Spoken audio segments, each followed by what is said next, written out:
We are recording in 3, 2, 1. Welcome back to the Beauty Birds podcast, where your birds, Tara and Becca, have some drinks and talk about shit we like. Or in the case of today's episode, talk about shit that apparently lots of people don't like. Tara, what are we talking about today? We are going to do the Sam Ravindal did it before on YouTube, but we're going to do our favorite product, and we're getting 1-star reviews on Sephora and Ulta, which has been really fun so far, getting to choose the products that are our favorite of all time, and then like skimming through just to see to prepare ahead of time what people think of these things, because this is going to be great. People have some real angry feels. I know, I didn't think this was so polarizing, but here we are. Before we start, we've got another week with no video. Hopefully that will be resolved soon, but there's some relocation chaos for half our team. Yeah, so we just moved down to Florida this month or last month, and we're closing on our house. And in the meantime, we're staying at our in-laws' apartment, which is awesome because that means we don't have to rent anywhere, and it's just really easy in that sense. But it's also a apartment with the three of us again, and the only place to record is in the walk-in closet. Okay, so we've got no video this week. So I guess what's on your face doesn't super matter, but tell me what's in your face. Okay. I am drinking something from Tactical Brewing Company, which is like a local Orlando brewery. It is passion fruit. I think it's passion fruit. Hold on. It's very, very sweet. No thanks. It's called Improvise Explosive Noms. Passion fruit, vanilla, and lactose. That's a bizarre combination for a beer. It's heavy. This place is cool. The Tactical Brewing Company. They were really awesome to us when we went. Okay. I'll have to check it out next time I'm in town, if ever I can travel again. Yeah, right? That would be really cool. What are you drinking? I'm drinking port. I just have a little glass of port on ice. Fun. It's really nice sometimes in the evenings, and it's not super calorically dense. And sometimes you're just like, I want a drink. I don't want a big beer. And I don't have the energy to make a margarita. And so for those nights, I drink port. Sometimes making a drink is just a lot. I'll give you that, though. This beer is also a lot. What percent is it? 5, which isn't even that much. It's just so much sweetness packed in beer. Okay, moving on from beer.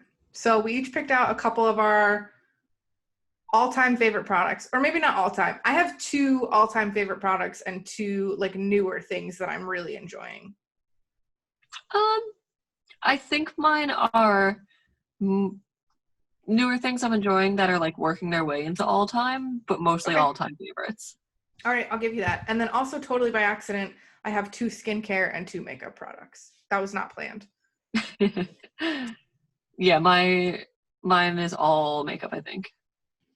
Okay, so we opened up each product on Sephora or Ulta, whatever respective website, and then I sorted the reviews from lowest rating so I can see all the 1-star reviews first. What do you want to start with? You know what? Take it away. Start. Okay.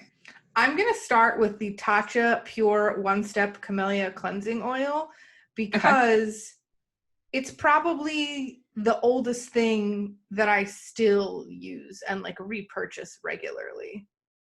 Except for my one, if you recall in our face cost episode, I talked about my ancient MAC mineralized skin finish powder. Yeah. That's the original one that I had however many years ago. But the Tatcha cleanser, I keep buying it. That's still, I think since 2016 I've been using it. That's a long time to use a single product. Maybe 2017. With how much comes out all the time. But it's just an oil-based cleanser. The packaging is really cute. It's got a pump. I love it. I sort of glanced at a couple of the reviews earlier, and one that I keep seeing is that it doesn't remove makeup. And I'm dying to know what you're putting on your face because it's literally oil. Like, it breaks down everything. I will literally go use that like on other stuff in my life if I can't get it off my skin. I actually, where I used to work, there were some teenagers struggling with mental health and substance use, but we had some kids throw makeup and like break things on the wall. And when they couldn't get it off, I said, you have to use oil. Mm-hmm. So like, I can't imagine what products people are using. This one review says they have oily skin and this barely removed my makeup no matter how much I rubbed it into my face. What? Like, I don't understand. I feel like once or twice maybe I've had trouble with like a particularly stubborn mascara. Yeah. Do you remember Benefit Their Real mascara? Oh, that yeah. stuff is like super glue. But I can't, another one, it cannot remove all my makeup well. Does not remove waterproof liquid eyeliner. Have you tried it with waterproof liquid eyeliner? No, because I don't use liquid eyeliner. Oh, that's right. I used this cleanser for about 2 months and it didn't do anything to my skin. It doesn't remove your makeup either. It doesn't work. I don't get it. I don't understand that. Do you think, because like we always criticize YouTubers when they go easy on a product and they're like, oh, maybe I got a bad one. Do you think there are like bad batches that people are getting of products where it's just like they got one that just does nothing for them? I don't think it's as common of a thing as YouTubers talk about it being. I think it's like to save face so people don't come for them in the comments. Yeah, so like, is this user error? Like, what is happening?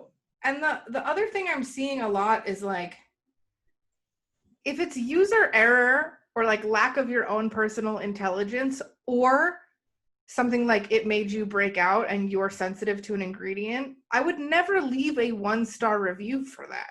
Yeah. I guess there's not a lot of products that I would like actively seek out and be like, no, 1 star. This sucks. Like, no. Anastasia Beverly Hills Dip Brow Gel. Okay, fine. I'll give you that. That was generally an across the board bad product. But like for something like Drunk Elephant uses marula oil a lot, and I know that I'm sensitive to it and it makes me break out. But I'm not going to be like, oh, this is a terrible product. It just has an ingredient that like doesn't work for me. Yeah. That's okay. That happens. Yeah, the Becca Liquid Highlight, for some reason makes my cheek like get all bumpy when I use it, and like it's a really nice product and leaves a really nice glow. I just know that I can't use it, so like I've recommended it to other people. That's basically what happens to my face when I use marula oil. It's like all over my face. Oh, really? Yeah, I don't know what the ingredient in that highlight is because it's never happened with a different one, but I'll look back into it. But yeah, like I said, I'm never going to be like 1 star, it made my face break out. Just like, okay, this product isn't for me, but I respected the glow. This comment, it's 1 star, caused extensive acne. Causes acne. I love the ones that say yuck. Those are some of my favorite. One person said that it dried out their skin, and this person says that it left their face an oil slick. I don't really see how an oil could dry out your skin. I don't know. This one says, it left my face an oil slick. It did remove my waterproof foundation, dip brow, and liquid lipstick. The greasy mess it left behind. I'm like, did you not actually like wash it off your face? One of the reasons that I really like the Tatcha cleanser and why I kept using it after a very long time of using Lush Ultra Bland is because the Lush one does leave a residue on your face and you have to use like a washcloth or something. And Tatcha, at the sink, I will use a washcloth, but I can also just put it on my face and jump in the shower and it will come off clean and like doesn't leave oil on my skin. Yeah. So I don't know. I feel like people just don't know how to use a cleanser sometimes. I'm going to jump in with one of mine now. Yes. What you got? Okay. I am going to talk about the very polarizing Hydro Grip Primer from Milk. Not for me.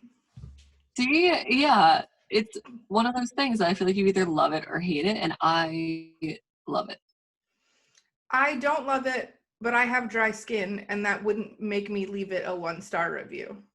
So that's what I figured. I love it because it's tacky and I have very oily skin, and I feel like it really helps keep my makeup on. So what are the angry people saying in the comments, in the 1-star reviews?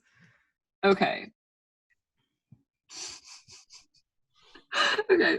These are some of my favorite ones where you can tell someone put like low effort into giving it 1 star, but still wanted to give it 1 star. Okay. 1 star. Subject line. Sucks. This primer, excuse me, this primer leaves your makeup patchy and doesn't sink in your skin at all. It feels like dried up hair gel on your skin. I actually tried to use it to keep my glasses in place before my glasses got fixed. I had gotten like too high of a bridge and they kept sliding down my nose. I didn't feel like it helped. So that's actually a really smart application of it. Maybe I'll try that because mine always slide off my skin. They always slide off my nose. But yeah, I could see it not working for, I don't know. I don't think it leaves your makeup patchy, and it definitely sinks into your skin. It has hyaluronic acid in it. It's like a hybrid skincare makeup kind of product. What is something that would actually make you like go seek out and write a 1-star review? I don't know, because even like the dip brow gel that I was complaining about, I'm still not going to leave a review. I'm just going to tell my friends and family it sucks. If they ever are like, hey, was this good? I'm like, no. That was really bad. That was probably one of the worst products that was not just user error that has come out in recent years. Yeah. I don't know. What would make you leave a 1-star review? I guess if a formula, maybe like for an eyeshadow or a liquid lipstick, was really patchy and uneven. Yeah. Where like, I know that particularly with liquid lipstick, especially like a couple years ago when it was still sort of a newer concept, making those darker colors for whatever reason is more difficult. And I've definitely had lipstick shades that were quite patchy and like didn't apply evenly and well patched in certain areas, and like you had to keep reapplying and layering them carefully, where like there's something genuinely wrong with the product is really the only thing where I could see like writing on the internet that this is objectively a bad product. Yeah. And not just like my fifis are hurt because it didn't work for me. You know what else I would do it? And like this is, I didn't pick any products in this price range, and now I wish I kind of did. If I got something that was like unbelievably expensive and it sucked. Like if I got patchy eyeshadow from like Tom Ford, Valid. I feel like I'd be inclined to be like, yo, maybe this isn't worth $80 before you spend that money. I did want to read this next review though for 1 star. Yeah. All caps, which is like, you know, my favorite. Not for oily skin, misspelled oily. Ooh, how'd they spell it? Oilly. All right, not too bad. There's only so many ways you can misspell oily. I was interested in this product because of all the fantastic reviews online and Instagram, but this product does not work on people with oily skin. This made my skin go red and foundation very cakey. I gave it to my cousin. She said the same thing. So, okay. This goes back to her point about like if it made your face break out, it's the ingredient that isn't for you. Mm-hmm. And don't tell me it's not for oily skin, because I'm the oiliest person alive and it's perfect for my skin. It's not for your oily skin, maybe. I'm heated. I also wonder, like, particularly with complexion products, if people don't understand that certain ingredients don't mix. Mm-hmm. Like, if you put a silicone-based foundation over a water-based primer, you're fine. But if you try to put a water-based foundation over a silicone-based primer, you're going to have a bad time. Yeah. Yeah, I don't know. I think a lot of the 1-star reviews are user error. I agree. I think they're overwhelmingly impatient Very And what are the right words that are not just blatantly insulting? I think that there's a lot of really unintelligent comments Yes, in the 1-star reviews. I agree. And I think that there are definitely some valid ones, but in a sea of just not valid ones. Okay, I'm going to talk about the Youth to the People Adaptogen Deep Moisture Cream with ashwagandha and reishi, which is the moisturizer I've been using recently. Which I want to get. Like, I just I bought it can't for the buy it. second time. I Yeah. refilled it. My personal complaint is I hate that it's in a clear jar. Yeah. I don't like that. I keep it stored in my drawer. Sorry if you guys hear jingling. That's Franklin. Hey, stop. He's scratching himself. Gotta take it off. So the actual description says it's a hydrating moisturizer with superior plant extracts and a pro-grade peptide complex formulated for dry, reactive, and sensitive skin. And it says it's good for dry, sensitive, and normal skin types. It has squalane, ashwagandha, and fermented reishi. I believe the Beautypedia reviews are basically like, this would be fine if it didn't have a freaking glass clear jar. Yeah. But these bad reviews are that it made their face dry. I got this last weekend and now my skin is dry and flaky. The color reminds me of vomit. Returning it. Valid. 1 star. Let's see what else. This made me break out. It made me red, dry, and itchy. Made me break out, not hydrating enough. Not hydrating enough. I think that sometimes I could use something a little extra, but I usually just put a couple drops of oil in it. Yeah. I mean, that's not a big deal to me because my skin doesn't always want the same thing all the time. No, and that's not 1 star worthy because not hydrating enough isn't like, first of all, it's not like 1 star worthy. It's not like, you know. Oh my God, this one says never again. Oh my gosh. Okay, yeah, I don't know. This person, it sounds like they had an allergic reaction.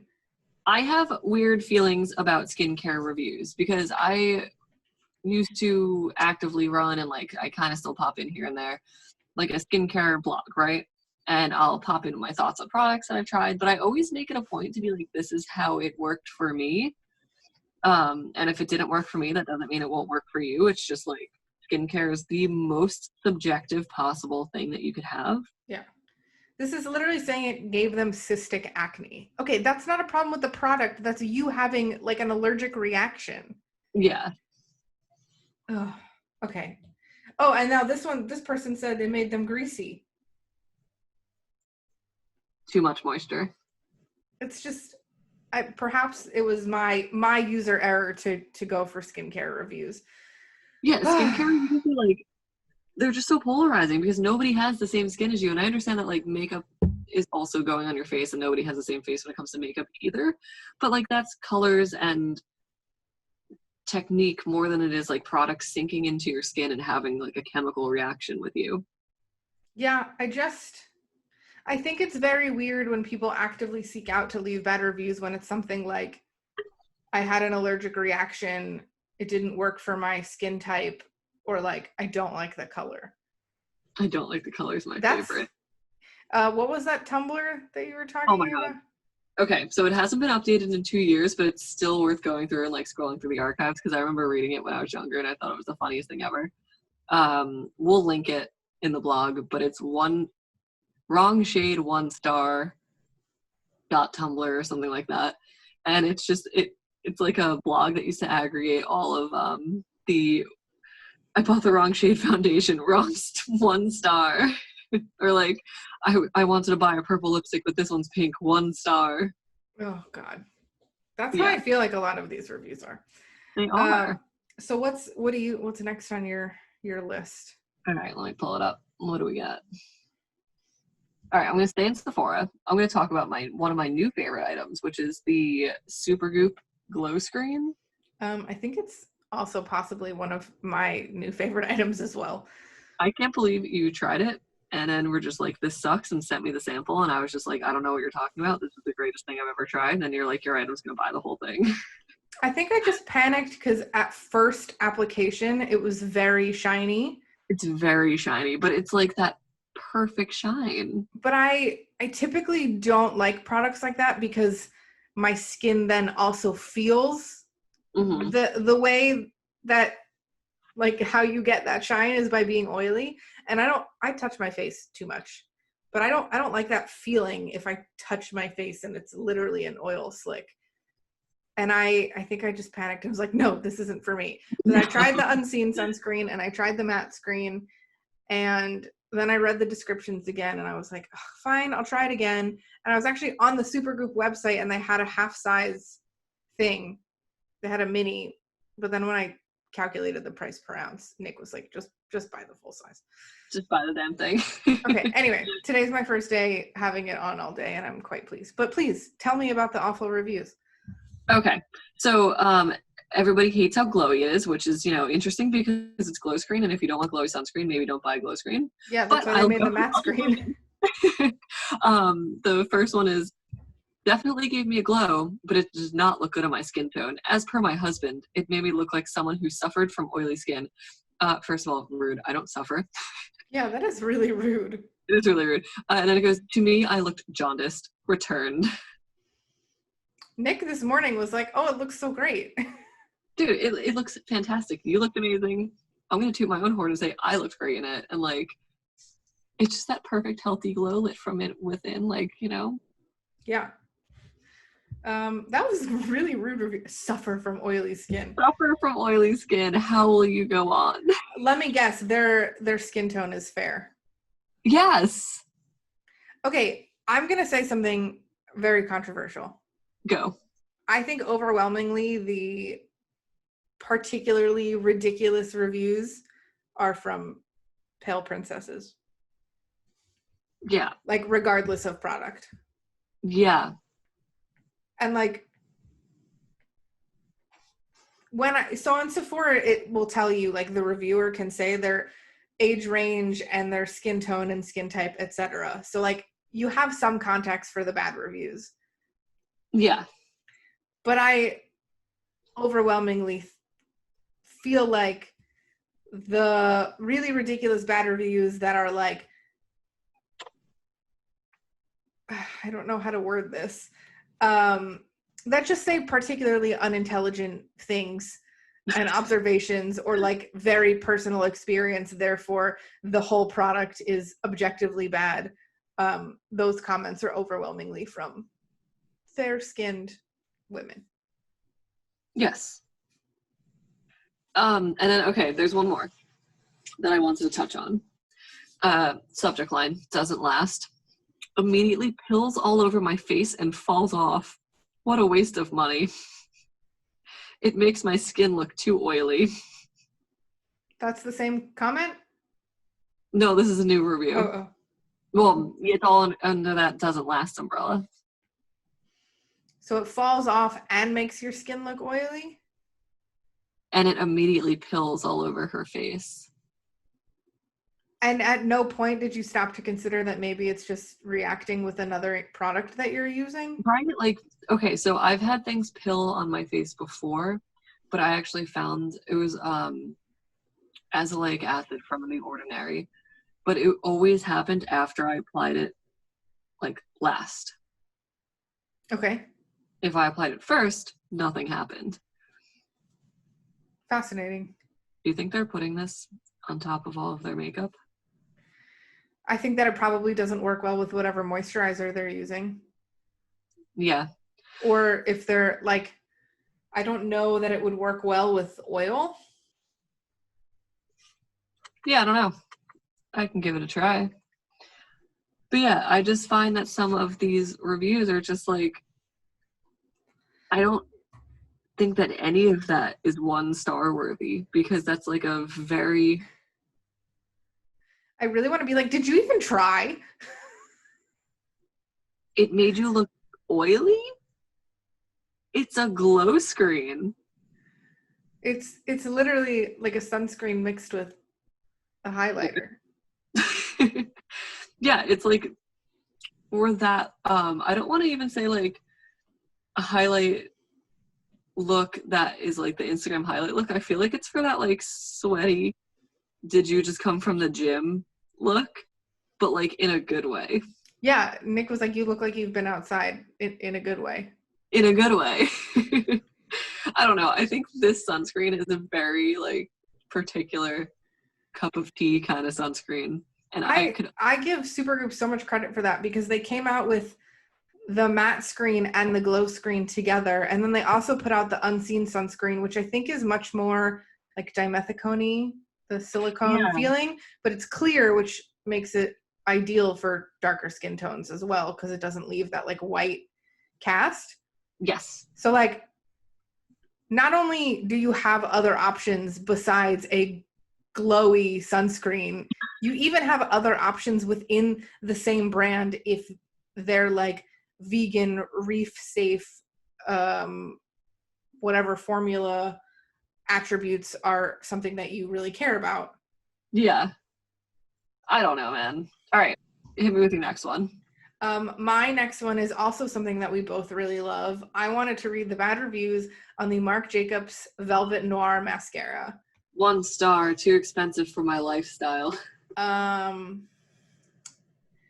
I actually looked through some of these earlier, and a lot of them were saying that it was like clumpy or smudged. And I just want to be like, I don't understand what you're doing wrong. Right, take it back. A lot of these reviews say that they got them in their Sephora Play box.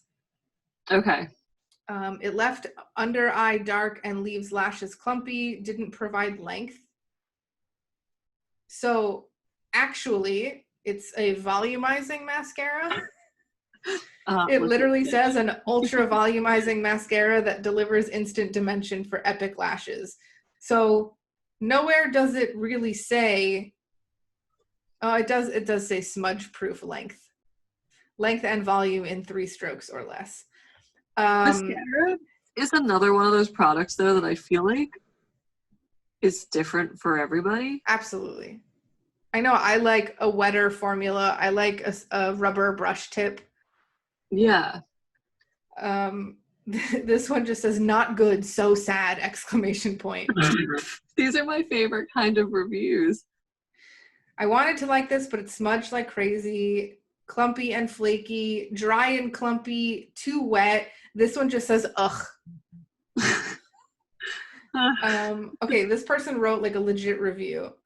I was so excited to try my first Marc Jacobs product and was so let down. The formula is so wet and gloopy. Meanwhile, the next thing says dry and clumpy. The stopper lets too much product stay on the brush. Okay, I will give you that. A lot of product does come out, but like I always kind of wipe my mascara and brow gel on the edge. I don't consider that a product failure. I feel like you have to do that with everything. And I think nearly every mascara I've ever tried, I don't love the first like week I have it, but I start to love it once it dries out a little bit. This one says no, terrible in all caps. No. I have tried a lot of mascaras, at least 25, and this was one of the worst. Ooh, fair skin tone, called it. If you want clumpy, flaky, spidery lashes, then this is for you. So horrible. That's the same review. Okay. Awful. Brush is too large.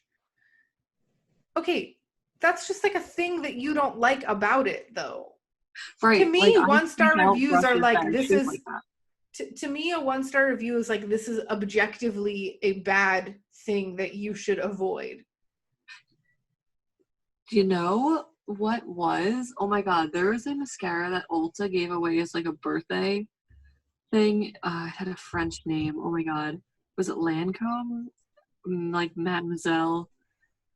I don't know. It was this terrible... Recently? No, it was the birthday gift like a year or 2 ago.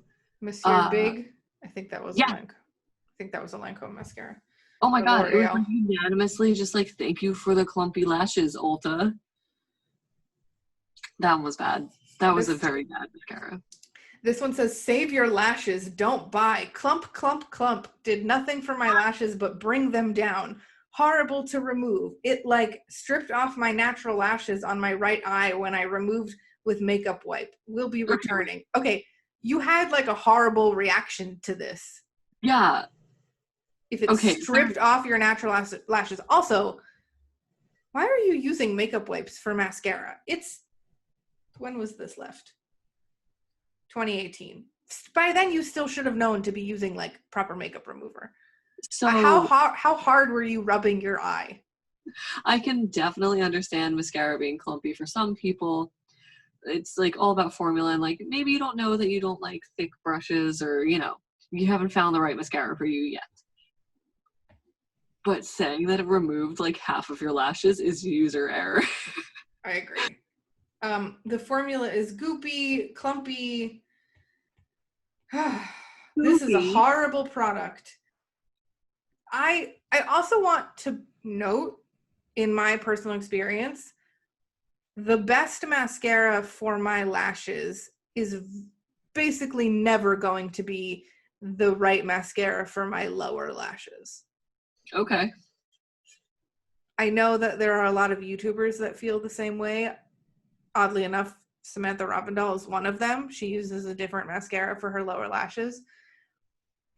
But like what Marc Jacobs Velvet Noir does for my top lashes is a hot mess on the bottom.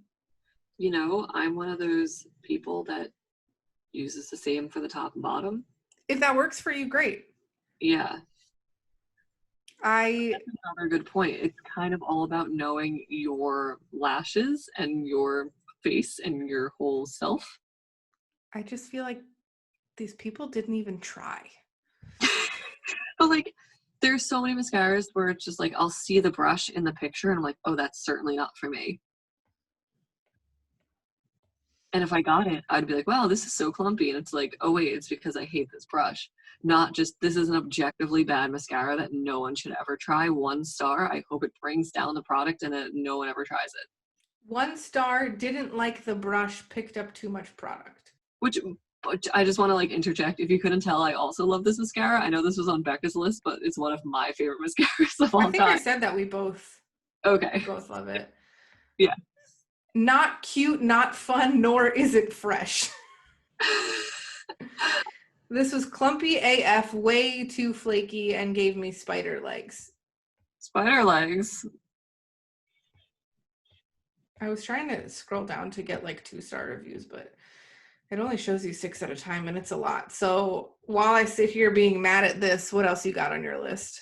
Okay. I'm going to talk about one of my favorite affordable products, which is the ColourPop Super Shock Shadows, which are a very unique formula in the world of eyeshadow because they come in a little like pot still, and they're not like wet formulas or like creamy.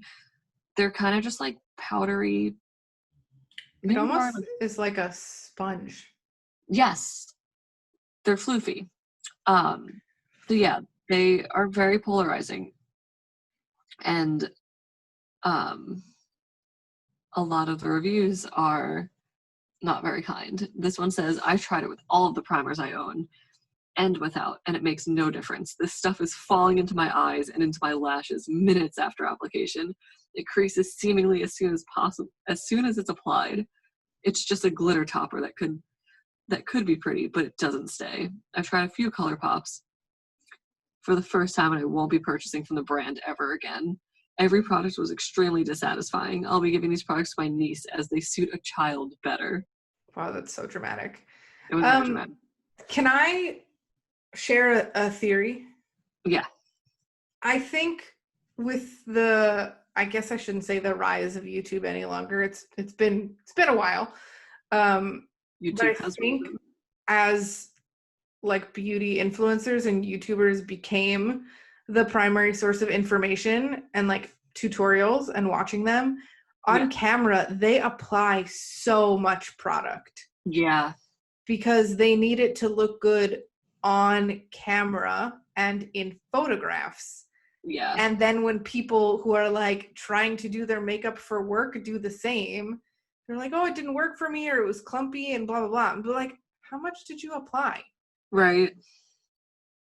Like, Yeah. sorry, no matter what you do, you're not going to look like Jamie Genevieve does with all her filters and softboxes and like beautiful lighting equipment and fillers.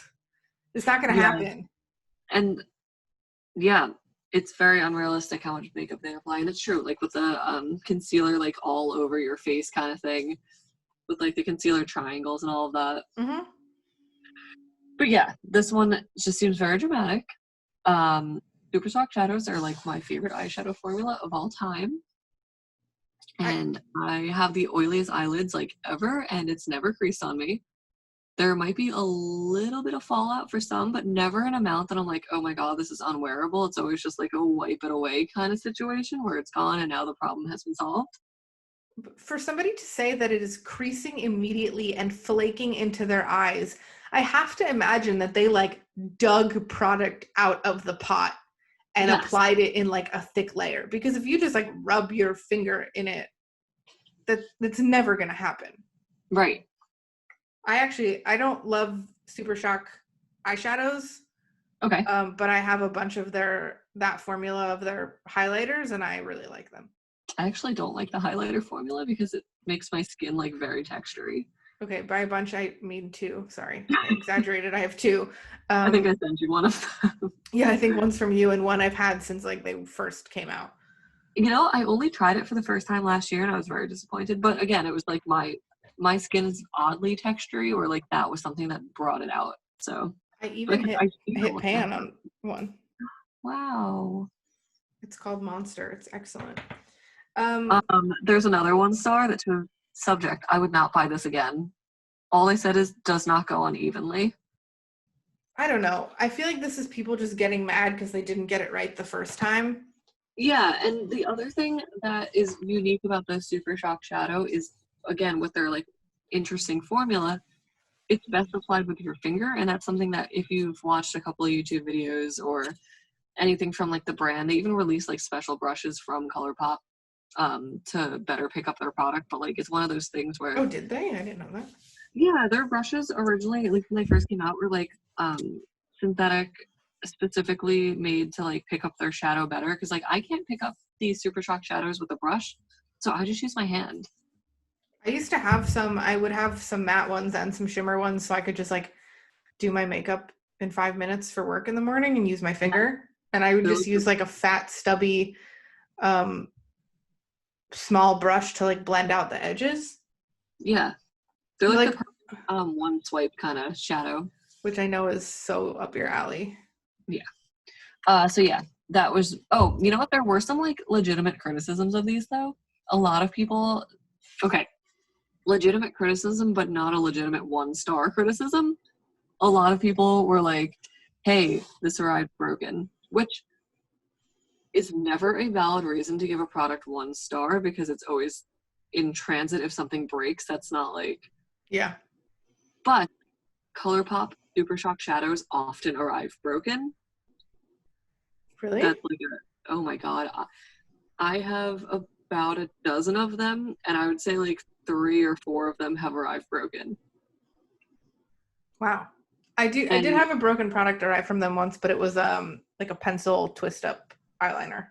What they tell you to do from like the website, they're always just like, well, the great thing about Super Shocks, you can just like repress them with your finger and just like mash them into place, which is true, but it kind of takes away the like, now it just looks all crusty kind of thing, which is a bummer. And like, I totally get that, but I don't think that receiving a broken shadow constitutes a 1-star review. I mean, I would maybe I would take a star off for it. For sure. I think that's the thing is like a lot of these, maybe it's because we're only reading the 1-star reviews and haven't really looked at like the 3-star ones, but I haven't seen a ton of valid, logical criticisms. No. They're all like very dramatic and kind of emotional. Yes. Yeah, it says arrived broken, exclamation point. This was such a huge disappointment. One of the eyeshadows arrived completely shattered. It's my first time ordering ColourPop, and I was planning to try some other stuff, but it's not worth returning. So, like, that's just, like, one of those things where you were so pissed that it arrived broken that you left a 1-star review. I'm annoyed. But it's a valid criticism, but not a valid 1-star. Yeah, I'll give you that. Hit me with your next one. Okay, my last one is actually a new, I'm going to say, major love. A surprise love. And actually, you were like questioning my rationale when I was ordering it. The Bare Minerals Bare Pro 16-hour full coverage concealer in the little twist up stick. Yeah. I freaking love it. I think it's so great. The description is a full coverage, crease-proof, and waterproof concealer that provides skin-improving long wear. Ultra creamy stick, glides on with zero drag, blah, blah, blah. 16 hours, crease-proof, waterproof, humidity-resistant formula, conceals, corrects, and contours with ease. Ooh, it's formulated with bamboo stem extract. I never read that far down originally. Fancy. I really like it. I think it applies very easily, and either with like a denser brush or my fingers, super easy to blend out. I have drier skin and I live in Texas. I feel like these are important things to know. And a lot of these 1-star reviews are like, I love how creamy it was, but it was too difficult to blend. To me, that immediately means that you're probably applying way too much. Yeah. And then this one says it's dry and chalky. So wait, that's my like fear of stick concealer or foundation, is I have these horrible flashbacks of using stick concealer and foundation in like middle school, and it being a, you know, like a cheap drugstore formula like hard candy or something, and it being very dry and chalky and not being able to blend it out but just rolling with it. I definitely used a stick foundation in junior high, but I didn't know that you were supposed to blend it out, so I have no complaints because I never tried. Yeah, so like those are my lasting memories of stick foundation, but I fully believe that if I bought like what brand, your Bare Minerals, right? Yeah. Bare Minerals or like Makeup Forever or one of these like higher end brands, that it would be creamy and I know that Bare Minerals is like maybe not the most exciting brand. Certainly not. But for complexion products like foundation, concealer, I increasingly find myself gravitating towards them because they're super simple and straightforward, and there's not a bunch of crap, and they keep expanding their color ranges, and I'm a satisfied, dare I say, fan of Bare Minerals. Very like off-brand for everything else that I like. Okay, so some of these bad reviews. Doesn't sit smoothly under my eyes and creases. This one is dry under the eyes. This one is creamy but hard to blend. And to me, I just feel like you're applying it wrong. I love that all of our like criticism boils down to you did it wrong. This is my favorite product. You're doing it wrong. Okay, so something I learned a couple years ago with liquid concealer, and I don't remember actually if it was Samantha Ravindal or Chloe Morello who I learned this from. There was a really long time where those were like my top two. Okay. But basically they were saying after you apply concealer, regardless of cream or liquid, whatever, let it chill for a minute, let it do its thing and crease naturally. And then either with a Q-tip or like a brush or something, wipe away that like excess product that creased before you set your concealer. Okay. I think that's especially useful for people on either end, like extreme ends of the spectrum for dry and oily skin. Yeah. So when people are like, it's very creamy and I couldn't blend it, like that has to be a user error. Yes. And then I can't imagine who is saying that this is dry. Because it's, oh no, your sound just went away. Hello? I muted myself. Oh. On purpose? No. I said maybe cut they just out. got a bad one. It does happen every once in a while. Like, who knows? Maybe they bought it and then left it open in their bathroom for a night. This one is awful in all caps. Disappointed by Bare Minerals again. Again, stop buying from them then. You came in negative and don't even try to lie about it. Okay, this one says, the minute you start to dab and blend out, it's gone. I used small amount for 3 days and a good amount of the stick is gone. How? Like, I have used this quite a lot, and it's maybe not the biggest product ever, but like, I would say I still have 75% of it. Yeah, for sure. Anyway, this is me just, I guess this was mostly an episode for us to be like judgmental and call out user error and talk about what would actually make us leave a 1-star review. Because I don't think there's that much. Don't talk about my favorite products like that. I'll come for you. Okay, this is the first valid thing I've seen is a 2-star review that said it did not give enough coverage for acne. That's fair. I don't know that you're really going to get that with a cream concealer. I would expect that. I don't know. I mean, coverage maybe, but like it's not, you're still going to have the texture. Yeah. I don't really, so when people say like it didn't cover my acne, like I'm never really sure what you're looking for. Because if you want it to look smooth, you're applying a ton of product. Yeah, I agree with you 100%. Whereas like typically when I have breakouts, if I apply a concealer or a foundation, I'm usually just trying to like tone down the redness. The redness, yeah. Which I think this absolutely is enough to cover redness. Yeah. I'm gonna hop on to my final. Yes. As well, which should come as no surprise as one of my favorite makeup products of all time, the Wet n Wild Photo Focus Eyeshadow Primer. Because it is seriously like putting glue on your eyes. I actually recommended it to somebody on Twitter on your behalf recently. It makes my eyeshadow last so long that if I'm applying eyeshadow and I make a mistake, I'm just like, shit, I probably have to remove it all and like reapply the primer because it's that good. That's impressive. It is, and like I have very oily eyelids. If I don't put on a primer, everything will crease. Like matte shadows, glitter shadows. I can't use concealer as primer because that creases, like everything creases. And this review sounds ridiculous. All caps, subject line. Don't buy this. This is the worst eye primer I have ever tried. Everything I put on it balled up and flaked away unevenly almost immediately. What? So here's what I think happened. They put on so much eye primer that they've created like a caked layer on their eyelid. Yeah, and it just like didn't dry.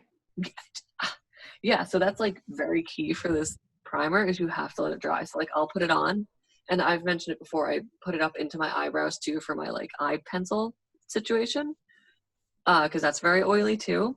So like I'll put it on and let it dry and do something else entirely. Maybe I'll brush my teeth or like put some concealer on and like do the rest of my routine, but like you have to let it dry. So basically you're putting like eyelash glue on your eyeballs, on your eyelids. Doesn't work. I have really oily eyelids and this didn't work at all. They gave no other context other than it just doesn't work. But again, like, I'd like to use it. I mean, for sure there's something to be said for like skin chemistry, and like even products for oily skin are not going to work for everybody with oily skin, and products marketed toward dry skin are not going to work for everybody with dry skin. But the point is that overwhelmingly... Oh, your sound is messed up.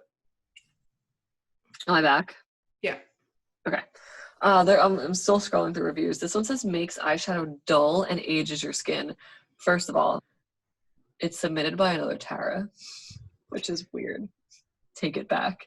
I don't understand how it would age your skin. It's your eyelids and you're covering with eyeshadow. I don't. Absolutely terrible product. It literally sucks the life out of your eyeshadow. Okay. That's not true.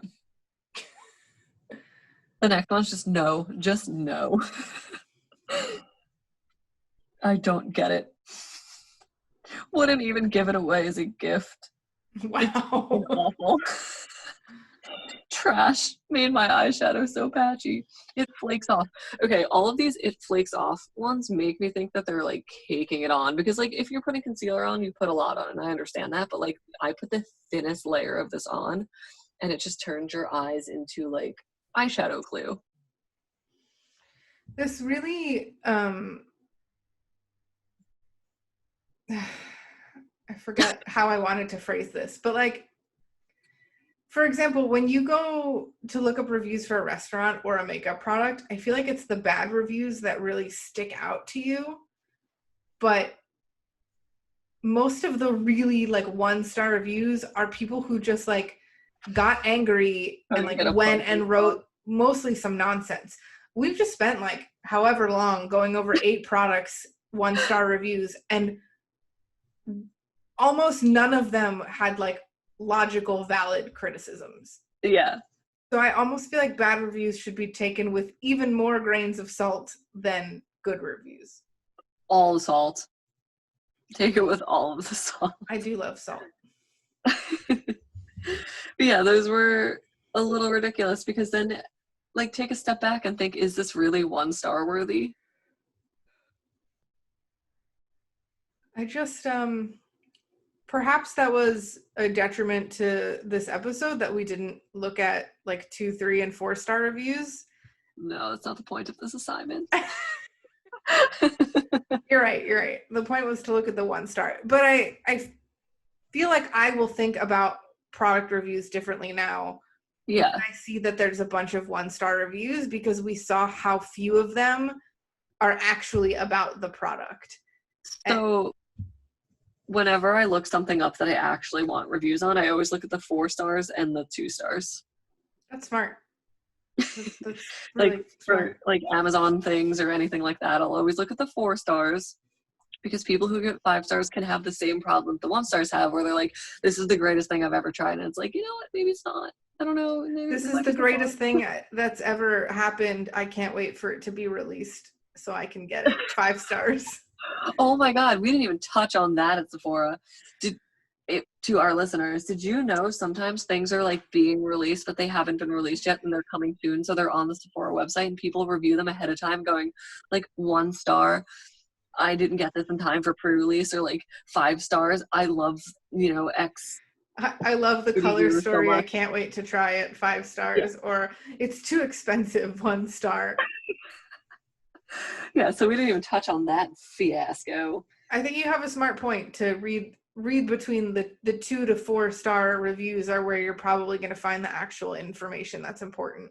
Yeah, because the 1s and the 5s are filled with a lot of passion most of the time, where people were like, this is so unbelievably bad that I need to leave a review, or like so unbelievably good, and they kind of just like wash out the in-betweens and only leave the positive or negative.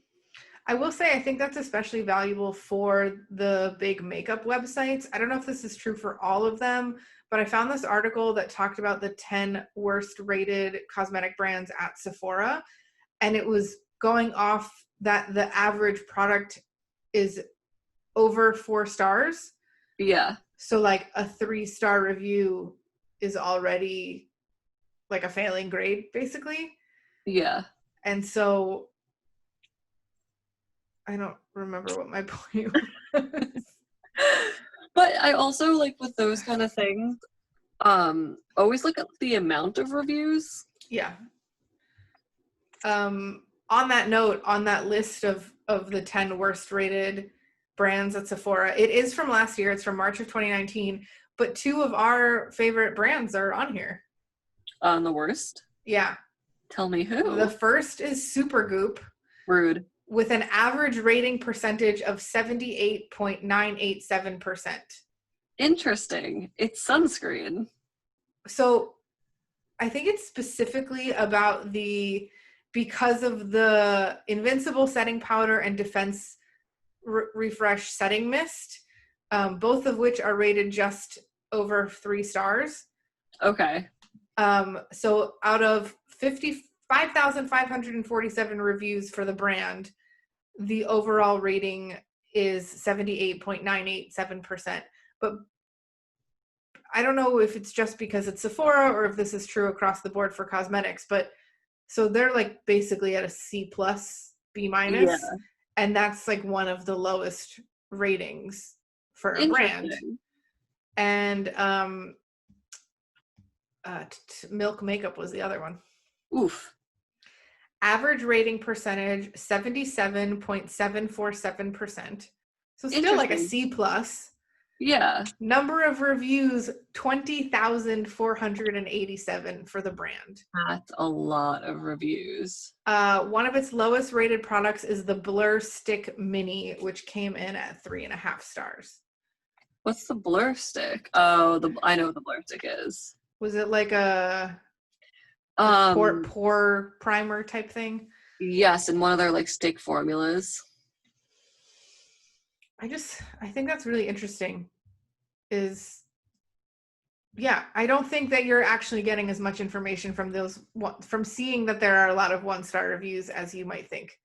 No, and one of the other things to keep in mind is those so some brands make you review products. I did Influencer for a little bit, and I got a giant box of Drunk Elephant, which was awesome, and I still have the products, and it was one of my favorite boxes ever. But it was the last box I ever received because the instructions for it were within like a week of getting the box, you had to review it on Sephora. Every single product? Every single product. And it was skincare. So like you can't give an honest review in a month or a week from skincare. I mean, you can't even really give an honest review in a month.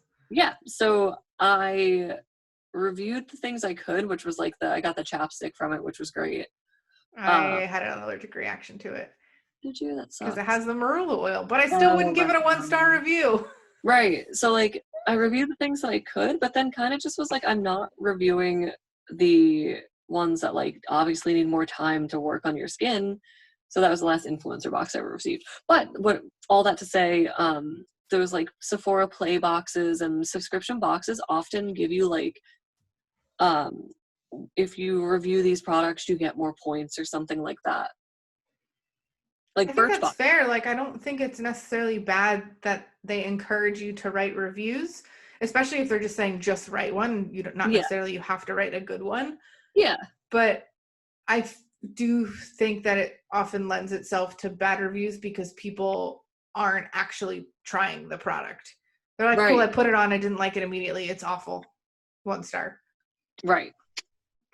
So yeah, just something to keep in mind with products like that because skincare brands do it, I guess, and like the influencer boxes were victim to that, which really sucked. And like, it's just not going to give you a truthful or honest review. It's not actually like useful for helping other people. No. Time it's out. It's almost like the ultimate lesson of this was to be an educated consumer and do your own research. Oh my God, how did we sneak that in here? All right, I think that's a wrap. Batteries are dying. Follow us on Facebook, on Instagram, on Twitter if you want to. We don't use that one that much. beautybirdspodcast.com. Instagram at beautybirdspodcast, Facebook /beautybirdspodcast. Tell us YouTube. what you love and what people have trashed. Tell us some products that you love, some products that you really hate. Tell us what you would actually give a 1-star review to. Yes, that is what I want. That's what I want to know. What products would you leave a 1-star review for? Yeah. And let us know. And we'll see y'all next week. All right. Bye. Bye.